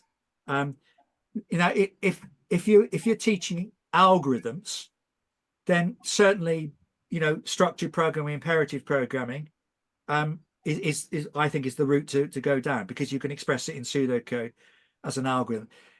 But it is horses for courses. But if you're teaching object-oriented programming, one of the successful routes in this country has been with something called Greenfoot, which is Java based, and that essentially is based around games programming, and where you're basically selecting from a menu of objects, which you can then place on a screen, and then you can command to do X, Y, and Z. Well, that's like Unity. I mean, have you seen Unity? How that works? Yes, Unity. Unity is elegant because you then have your object structure and you have your decorators and you have your yes. It is very good like that. But yeah. But my point is you start your basic, like for example, when I was doing basic, there's top down. You just teach them basic loops and conditions, and then some functions, and then you take them onto something more structured so that they understand object-oriented programming. Then once they have that, they have the tools to then do more structured things. It also helps. Absolutely. Then there's a third dilemma, is that functional programming is being pushed, because that's something that universities are taking very, very seriously now. So because I led the team that developed the A-level syllabus for a major examining board, I introduced Haskell, and but with reservations, because we've now got object-oriented programming, we've got functional programming, and we've also got, you know, bog standard imperative programming. What's imperative? I know procedural OO. Procedural. Do this, do that. Functional. Oh, that's imperative programming, is it? Yeah. Sorry. Yeah, I should have said procedural, but yeah. Well, I tell you something. I know we used to put students in for the British Informatics Olympiad years ago, and that's before we had object-oriented programming and GUI, back in the days of Ball and Pascal, Turbo Pascal, Pro Pascal. And I taught very bright boys, because we were a super selective grammar school, and we regularly sent at least one to the national final. One year we won the competition, and student went off to the International Olympiad. Or that competition, the first 7 places were all Chinese, basically, but there's a story behind that. And then when Delphi came along, and we started teaching using Delphi as the vehicle to deliver, and they were all interested in producing Windows-like GUI interfaces and so on, our Olympiad results plummeted, because they'd lost the ability to be able to think procedurally. And the Olympiad is about algorithms, essentially, very mathematical. I would suspect very much that and I used to teach Prolog as well, and that was on the syllabus I introduced years ago. And that was probably the closest to kind of functional programming. And what I noticed was that those students that were good algorithmically in terms of, you know, the procedural programming, those students that weren't that good at the procedural programming took to water like a duck to Prolog. And it was an eye opener to different ways of thinking. I remember when I was studying Lisp and Prolog. Yes. Yeah. And then we also had a C, because C++ wasn't quite around. And then I had to twist my brain and turn it inside out, and then I could do Prolog. Yes. And then I had to undo that and then untwist to go back to C. Yeah. Yeah, it's a different way of thinking, but I also understood to an extent why it was popular. And that was because when we did tree traversals in a procedural language, you know, the number of lines of code was like that. But in Prolog, it was almost just reduced to one line for tree traversals. And the same is true of functional programming. Yeah. That you can concentrate on the eye. Now, I published a book I wrote for Nelson Thorns quite some time ago, and I sent it off to Oxford University because I had a connection there. And the guy was disappointed that there wasn't enough algorithm work in it. And then I looked up what his field of research was, and it was functional programming. And so when I bought his book, and it's very, very concise algorithms expressed in a Haskell-like language. And university, because they want, for the first year, they want a level playing field, because some students would have done programs. They teach a functional programming language, and it was Miranda, then it was something else, and because was it Miranda that was proprietary, and so it became too expensive. Pascal is Miranda was proprietary.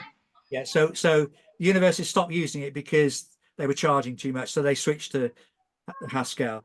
And I like Haskell because if you want to teach them, you know, quite complex algorithms, you know, some of the things like the map, the support for a map, you can do it so concisely. And if you're talking about a lesson which is only, when you start time you get going, it's 45 minutes, and you also know you can only set them a half-hour homework, who wouldn't want to choose a language where what the number of lines of code you write is minimal?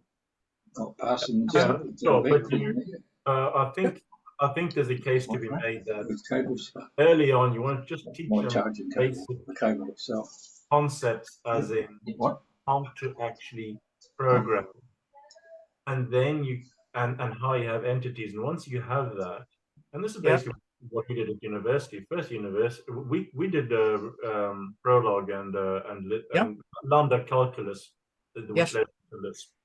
And we did that in second year, and I understand why, because it made sure that everyone had the basic training in first year, understood concepts such as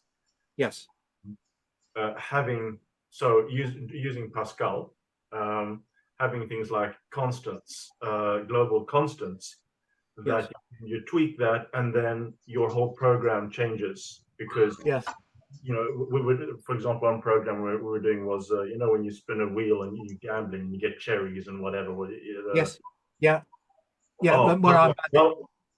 so we want to go from the one-arm band, from having 3 wheels to 4 wheels to 5 wheels. Do that quickly. Well, of course, you just change a constant, and if you've done all the math right, it's that simple. So having that base, and then the next year going, no, wasn't that complex? So now we'll show you how to program without variables and without loops. How? And then you show them the math, and you show them Lisp, for example. Different ones. And then people go, oh, that's so elegant. And then you've got them hooked. And the same thing goes for Prolog, but they are, of course, it's the step up from Newtonian mechanics to Lagrangian mechanics. Yeah, basically, right? So you so you need to see them as those stepping blocks rather than and then once you sort of get them started, because let's face it, you can't write much variety into much practical programming in something like Lisp. It's great for working out the solutions to algorithms. And Prolog is great for finding solutions to logical problems. But you won't use that for a user interface program. For production First system. of all, teach them Hello World. Yes. and the steps above that. Then you Yeah. teach them Yeah. how to make elegant code. Yeah. And ideally, you'll have an interface, so you can give them a way. And I haven't Yeah. seen this in Delphi, but we really should have interfaces such that we can take Prolog, or like actually generate Prolog or Lisp, for example, in Delphi, and then just send it into a library that just does it. Just does it Yeah. for you and comes back. So you can actually program that. Then you've got the combination of them. Then you've got your user interface. You can knock it Yeah. up. But then what you do is a user interface is only an interface. So Yes. they don't spend time on that. They don't spaghetti code that or anything like that. It's just, oh, I just want to, and that's where the teaching scaffolding comes in. Yep. You've done most Yep. of it, and then they can just use.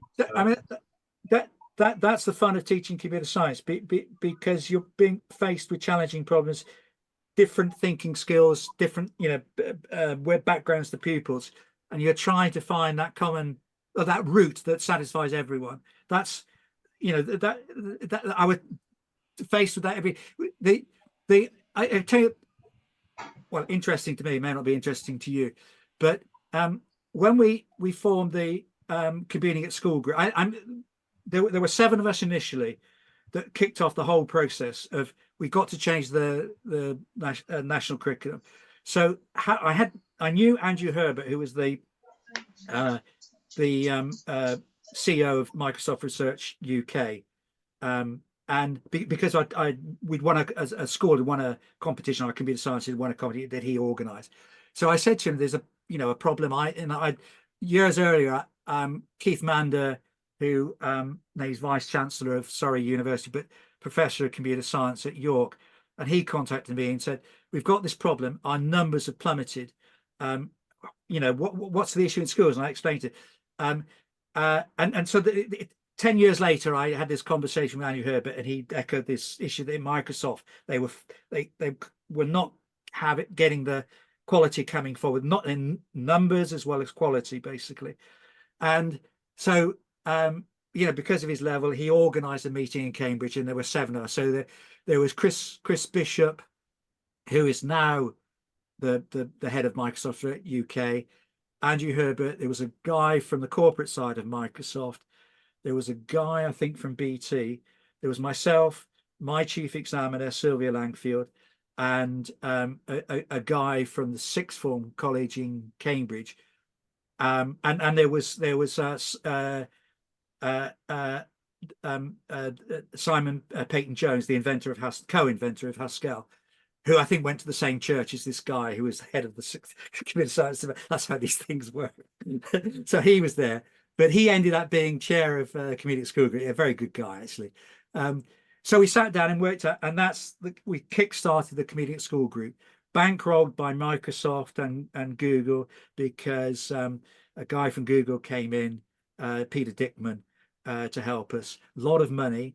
A guy from he was the technical director of Broadcom UK. I think it's Broadcom UK networking company. Jack Lang, serial entrepreneur, lectured on the business school at Cambridge University, and he and the guy that invented the Raspberry Pi set up the Raspberry Pi Foundation. But Jack Lang, and I mentioned this, but Jack Lang was one of these students that got the bug when there was years ago the BBC computer in his bedroom, and he said we should develop a syllabus for those programmers in their bedroom. This is the idea behind the Raspberry Pi. The Raspberry Pi was the modern equivalent of the BBC computer. And all it was something that Eben Upton was doing in his spare time at Microsoft Research. And I've always been very skeptical about anything that comes out of Microsoft Research for Education, because they invest so much, and you could change your whole teaching scheme to work with whatever they've invented, and then they don't support it into the future. So I've had my fingers burnt before with the but it was the fact that Jack Lang got, you know, was very connected and it had set up lots of businesses that kick-started the project. So Eben Upton turned that project, that NAS report, into something commercial. And then, you know, he basically spent the next 10 years jetting around the world with his wife promoting the Raspberry Pi, and that they've sold hundreds of millions now, I think. Right. And as a result, there's a lot of money around. But the point I'm making is that sometimes the curriculum can get hijacked by a particular viewpoint, which is very personal. Like, I was a programmer, I used to burn the midnight oil in my bedroom programming, and that's what we should be taught in school. And you've got to be very careful, because the school curriculum should be there for everyone. And so you've got to broaden it a little bit.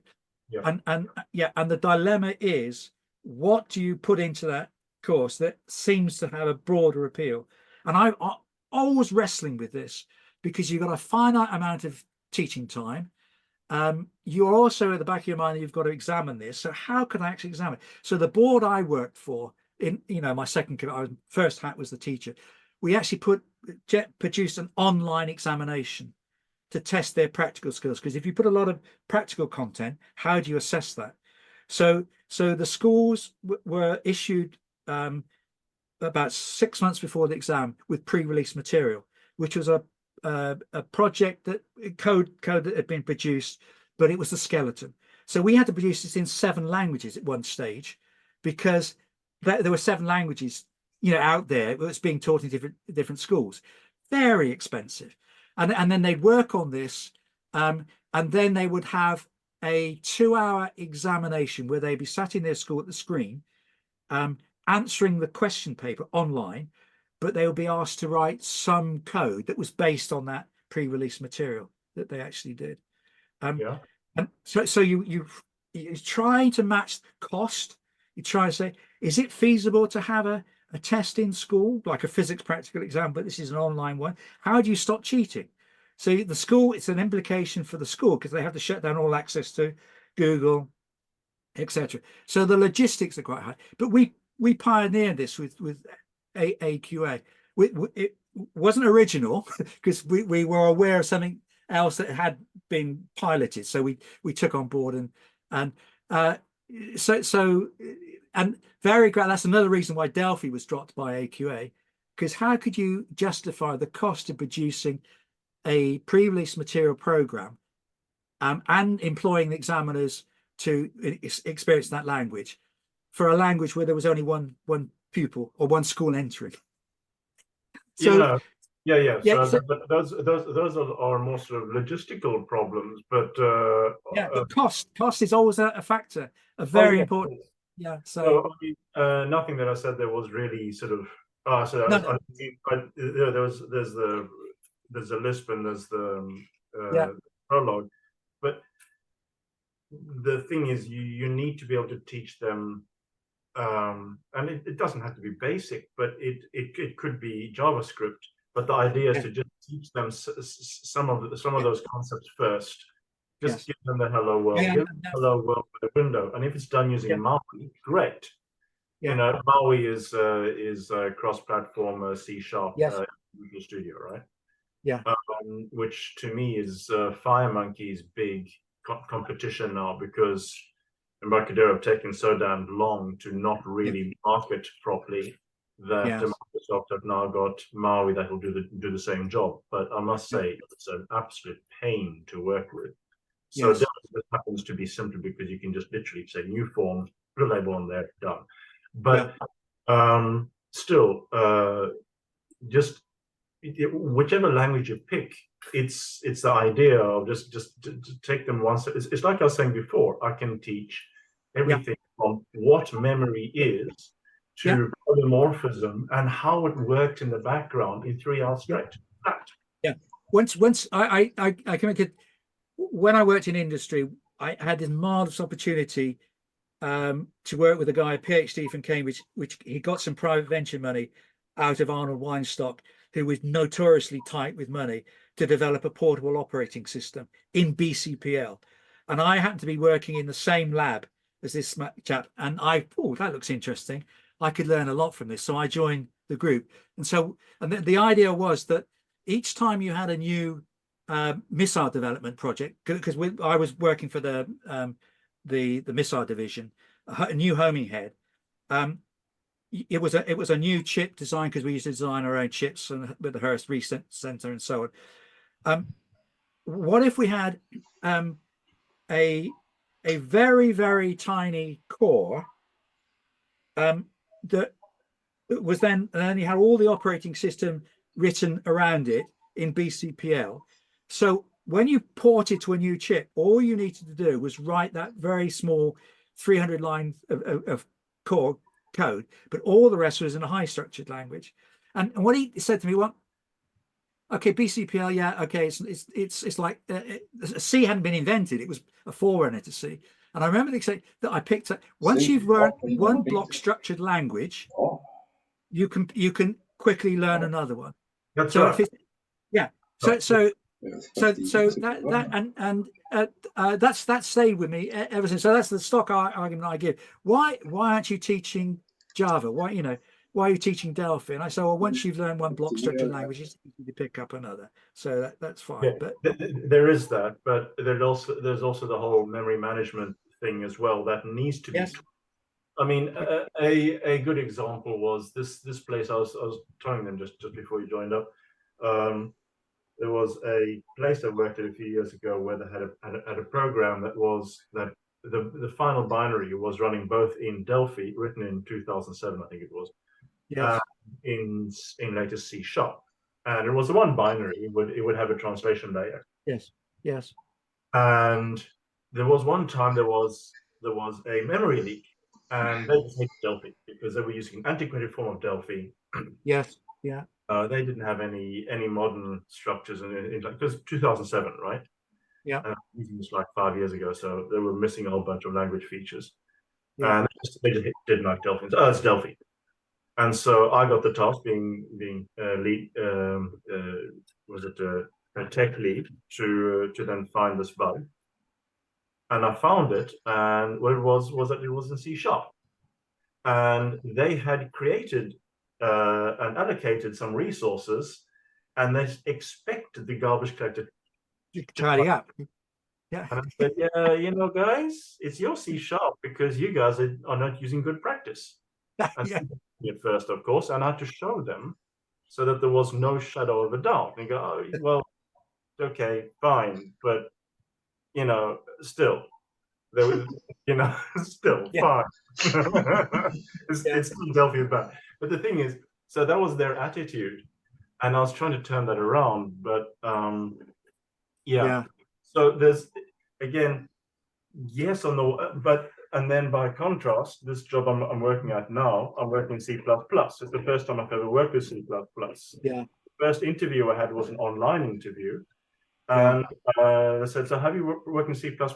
No, but I have read, and I held up a C++ book. I've read half of this one, and I get the idea. Yeah. Right? Because Java, C#, C++, whatever. Well, they come to the same, but it still comes down to having those fundamental concepts, such as But I'll tell you something which always it brought me up. Short, is that the right expression? Made me think. When we were meeting for this development, this computing at school group, we had lots of guest visitors from across the pond in the US who were working at universities on, the computer science, but the education side. And this guy came across that he was a scheme. There's something that's been sort of parceled out for schools called Doctor Scheme. So it's this Lisp-like. And can you go I work with Scheme. Yes, that's right. Yeah. So he over dinner he said to me, because I was talking about my students who'd produced these projects and in Delphi and that sort of thing, and he asked me this question, and I should have I'd had a little bit too much to drink. He said, "How many errors do you think their programs got?" And I said, "Well, they're pretty good series. They're only a handful." And he said, "Well, he said that's the trouble with programming in an object-oriented programming language. If you programmed in a functional language like Scheme, you wouldn't have any errors at all. Because anything will break it. Yes. And so you do 100% debug, which reminds me of something someone once said to me. Every program has at least one bug and at least one redundant line, which means that every program can be optimized onto a single line that doesn't work. Yes. And also for every bug you fix, you introduce 2 further bugs. That's there's I remember my first day at Philips, they said, here's this book, you've got to read it. It's The Art of Software Testing by Glenford Myers.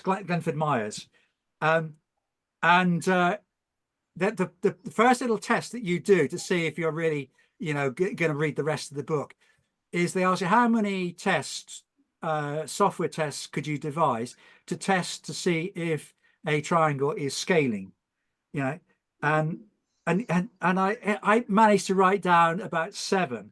And then when you looked at what, the book said, there were about 25 tests. Just test. You think, oh God, yes. Yeah. I have found though that good testers generally speaking, don't make good programmers, and good programmers generally don't make good testers. Correct. Yes, yeah. They're not entirely mutually exclusive, but there seems to be they seem to be differently functioning. So when I have testers available, which we don't where I currently work, we do the testing. I wish, I remember when we were at uni, they're trying to explain to us, testers are not trying to break your software because they're malicious. They're trying to help. Like when I get testers, I'm so grateful to have actual professional testers because they make sure that my errors don't get out there. And the thing is that as well, the sense of points there, they can show you why and how. They show, yeah, that's right. The different times to do it. Really, yeah. Sometimes 2 or 3 things. Oh, that and that and that. Oh, right. Bang. Find them more easy. I suppose that's the whole thing. There are 25 ways in the book to test the. I used to do, just for a bit of fun, with my students on their A-level projects, which is a substantial piece of work. I used to do the keyboard test, which is five fingers and thumbs on each hand, slap down on the keyboard and see what happens to the program. Sorry, just for a bit of fun. Yeah, and usually the programs didn't do, they stood up because they were quite well engineered. But anyway, yeah. So, I was helping at university, and I was trying to explain and I was being their mentor, and I was also being their client at professional computing course, and I said, the testing needs to test the program works, and the program does not work. Yeah. And but they're the same thing. No, they're not. No. It is a binary. The real world is not. So there's this whole. If it works, you can make your login, but also if you use the wrong characters, it doesn't work. Yeah. You can test that it does not work. Going when you mentioned binary again, going back to fundamental principles, one of the things that I was trying to pick up and I'm basically trying to make, which is incorrect really, trying to make computer science a Division 1 subject in education in schools, and because traditionally people who had a sort of logical scientific bent would do maths, physics and chemistry, or double maths physics, maybe they do chemistry as a 4th subject, or they would do maths, physics, and then maybe economics or something like that. And the difficulty in the UK was that universities were not accepting an A-level computing as a matriculation, so i.e. as something they would make an offer on. They didn't think the quality of delivery of the course was, and I worked for many years to get universities to accept our particular A-level, but then the syllabus was very software engineering orientated.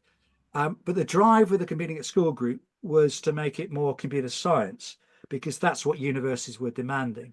So if you were to pass the litmus test, then it had to be rigorous. And mistakenly or not, because of my background in physics, I was trying to compete with physics, maths and chemistry in schools. So that's what I call the Division 1 subjects. So a top drawer subject. And we have succeeded in making computers, because even Oxford and Cambridge now accept the computer science A level. But it also got me my mind to be thinking about the physics aspects of computer, mistakenly or not. It's just because I'm biased towards physics.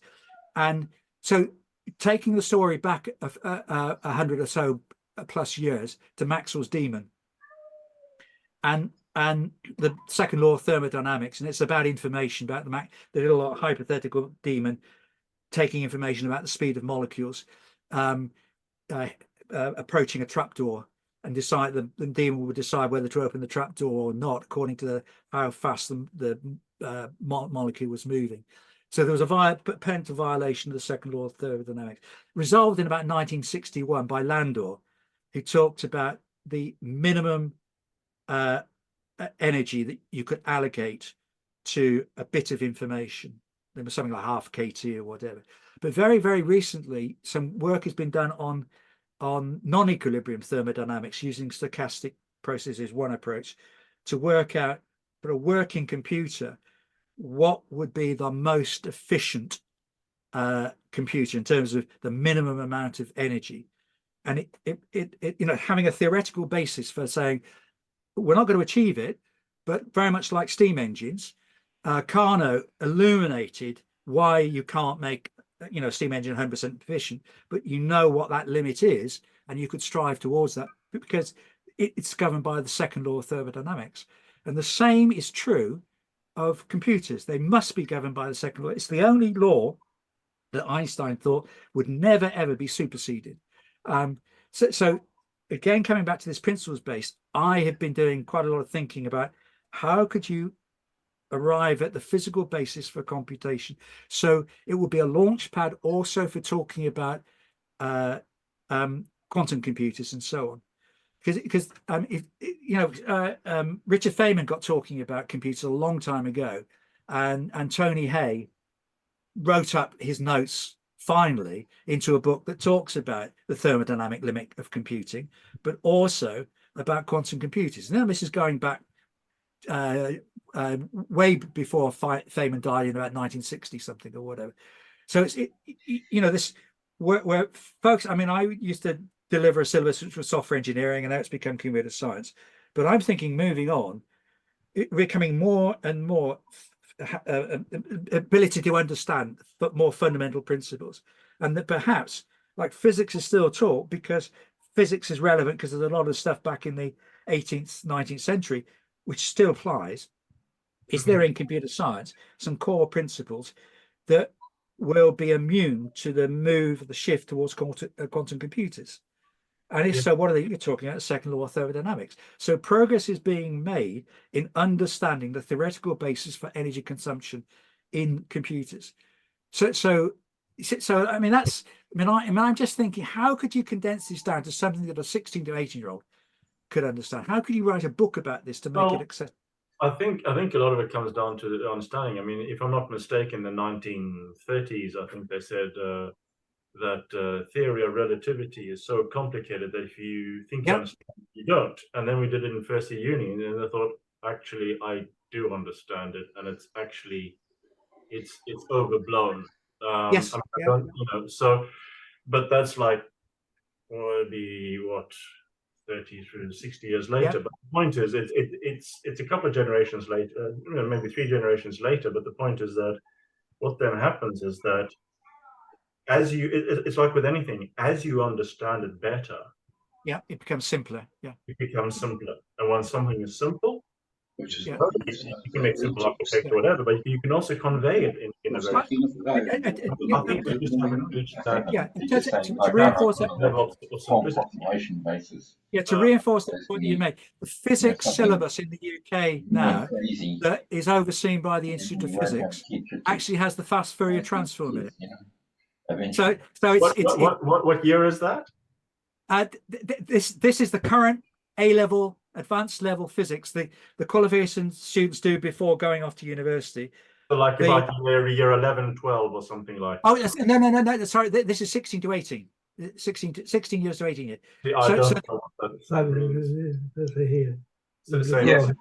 Yeah. Peter was saying year 11 and 12 of high school, and Kevin is saying 16, 17, 18 years of age. So same thing. Same thing. Sorry. Right. Yeah, beg your pardon. Yeah, it's the key stage. Yeah, 12. So the fast Fourier transform is a phenomenon. So being able to transform from the time domain to the frequency domain. And we covered that in, I think, second year university. Was it second? No, maybe it was first year university. But still, there's no way we cover that in school. So that's nice to see.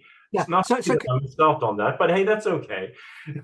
Yeah, because I've got a fast Fourier transform app on my phone, so they're $2 a penny now. So look at that. Yeah, a whistle. Yeah. Give it 10 years, and quantum computers will be, Yeah. So a little desktop here, about that size sort of thing, and you won't have to cool it to you do material. Oh, yes, you will. How long do you think it'll take before we can have memory crystals? So what I mean is, if you were to have a structure, like if you look at a circuit board now, there's a nice, neat structure to it, right? Of transistors. If they were minimized and then built layer upon layer and sort of offset, you could pack in a lot of memory in very little space. Yeah. They've got that now, Pete. They've got that now. It's been around for several years. And I last looked at it maybe a couple of years ago, and you could get I can't remember. It was massive amounts. So that multi-layered. Yeah. Imagine having graphics card with that. It'd be so fast. It would be so. Yeah.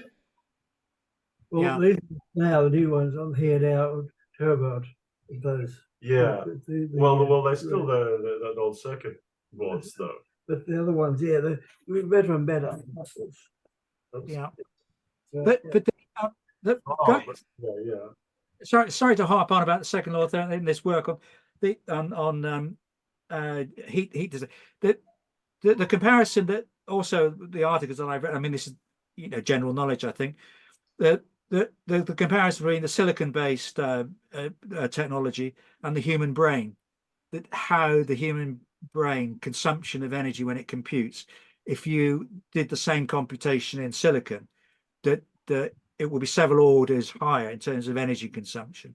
That perhaps, and I came across this article the other day where some researchers had made a biological molecule, or something they made out of tissue material, where they were trapped in salt water solution, and they were able to control the concentration of salt water, so to mimic the way in which the neurons in the brain work by concentration levels of the chemical that is the active ingredient in neurons.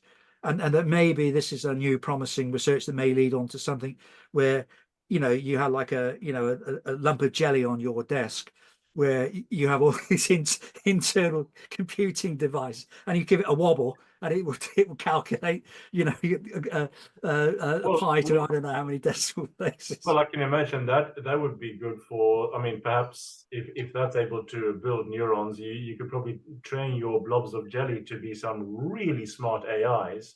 They probably aren't AIs anymore; they're just eyes. Yeah. Yes. Yeah. But, so.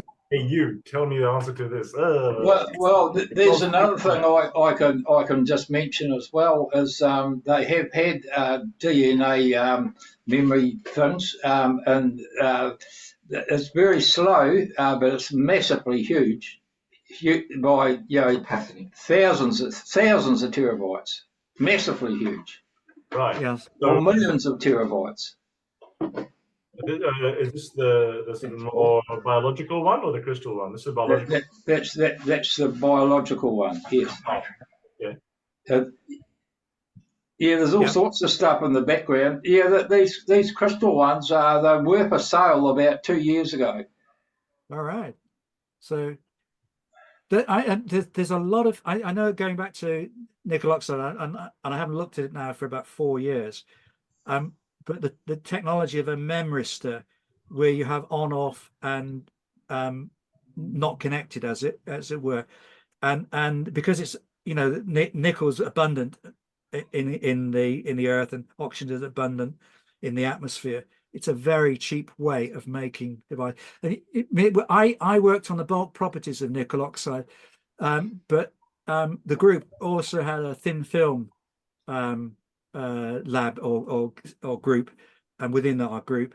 And I can remember our supervisor getting very, very excited one day when the thin film of nickel oxide, they were applying some voltage to it, and it suddenly switched its conductivity.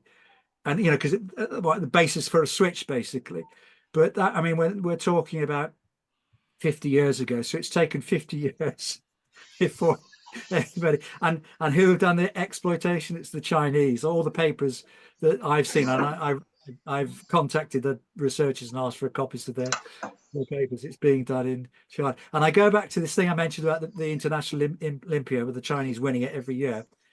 And I went to a conference, commuter education conference in Lithuania, ICEP, and there was a Chinese contingent there. And I spent quite a bit of time with one of the Chinese. They're a very nice gentleman, and I asked him what he said he taught in a specialist school. I said, what do you mean by a specialist school? Well, they said, we identify all the bright potential computer scientists in the whole of China, and then we send them to this specialist school. And I said, so, and the specialist school sends people off to the International Olympic? He said, yes. So it's the equivalent of what the Russians used to do with their gymnasts, and, you know, and so on. They target the very young talent, and then they foster it in, you know, put it in a special. When I went to international kung fu competitions in Malaysia, the Chinese were, of course, the best. Yes.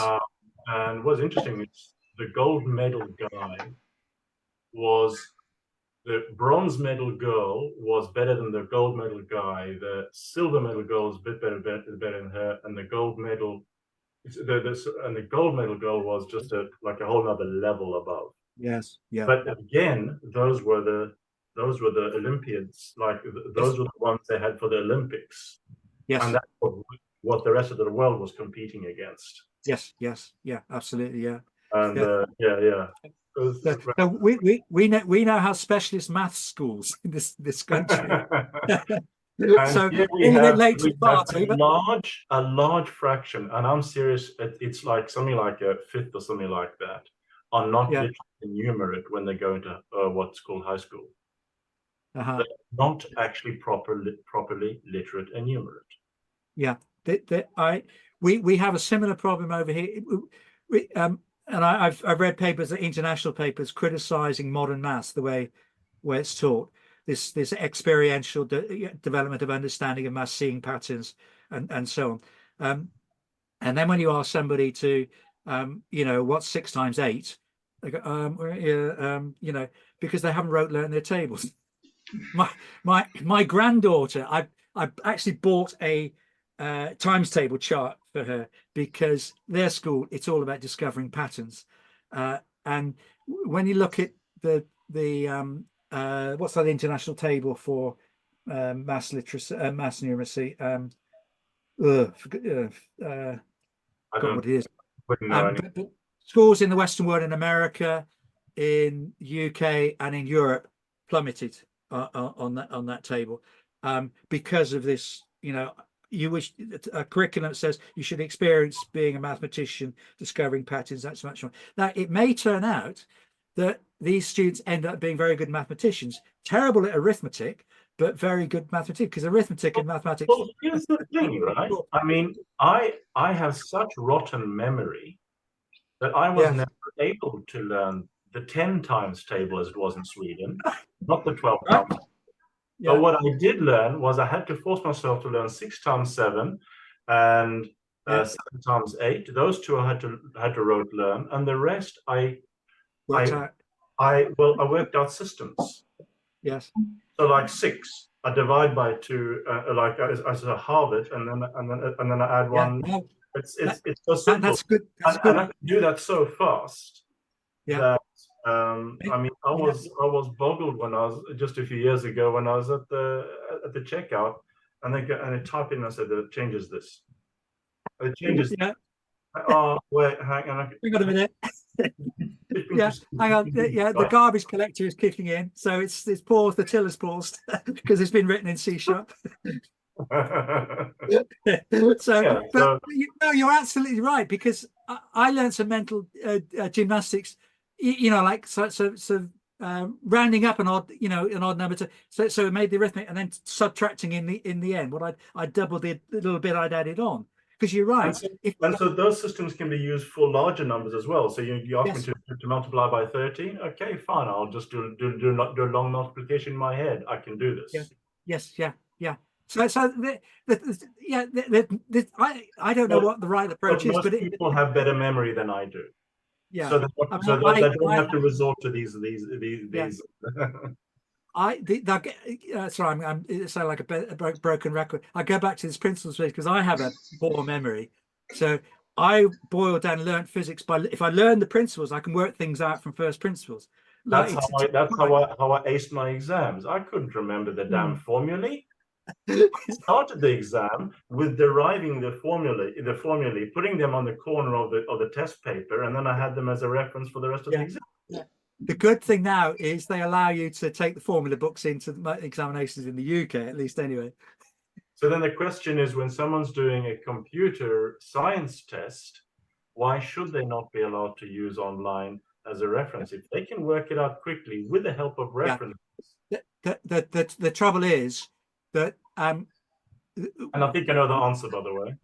Yeah. The answer is that they're not thinking for themselves. Yes, exactly. But also it's very easy to cheat, because certainly with our course, if you've got a pre-release materials, the teacher, if he's only worth his or her salt, they would have second guessed what questions will come up, and they would have practiced that. So if you allow them access to Google, it will be out there.